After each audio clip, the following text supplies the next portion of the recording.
Salut à tous et bienvenue sur la chaîne Immigrés au Canada. Aujourd'hui, nous allons parler des différents avantages que vous offre la résidence permanente canadienne.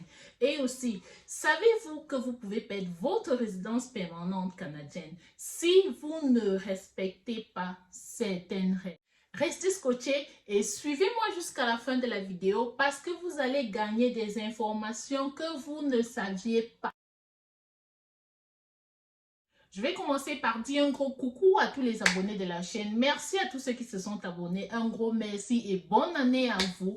Si vous n'êtes pas encore abonné, assurez-vous que vous le faites parce que sur cette chaîne, on récolte beaucoup d'informations. On gagne beaucoup en astuces et en informations qui vont vous aider dans votre processus d'immigration, qui vont vous aider dans votre vie une fois que vous serez au Canada et qui vont vous aider à ne pas perdre en temps et en argent.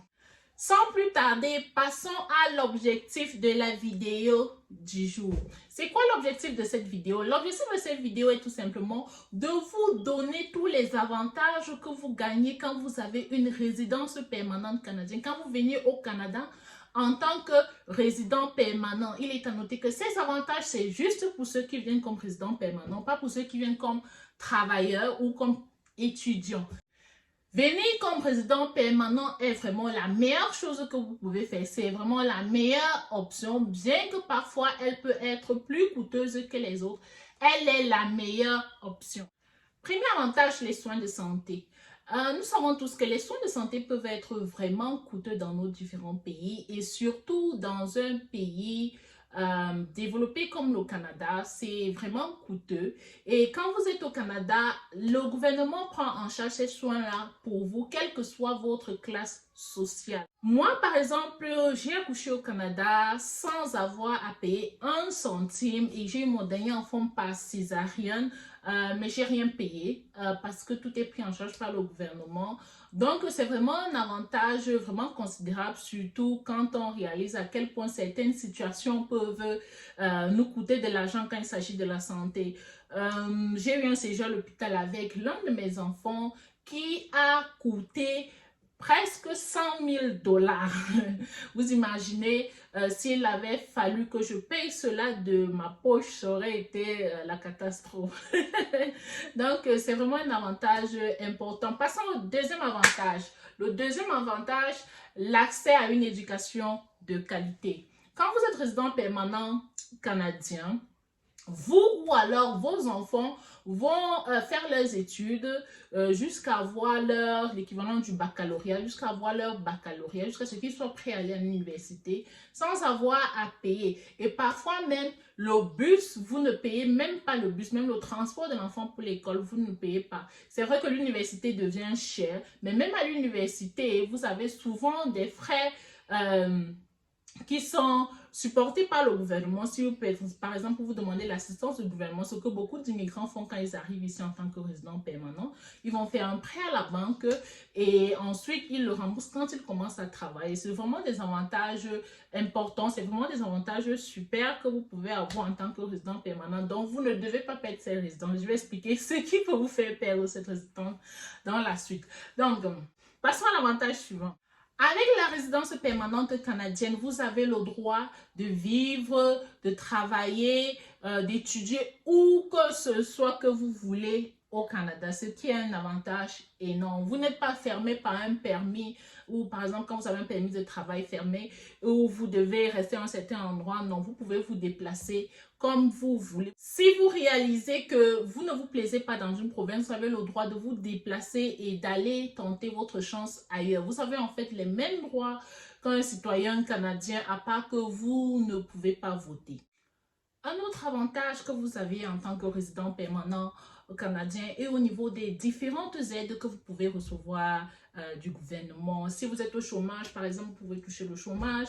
Vous avez de l'aide chaque mois pour vos enfants. Donc, il y a différentes sortes de services, différentes sortes d'avantages que vous recevez juste parce que vous êtes résident permanent canadien et vous jouissez de tous les droits dont un citoyen canadien jouit toujours, à part le fait que vous ne pouvez pas voter.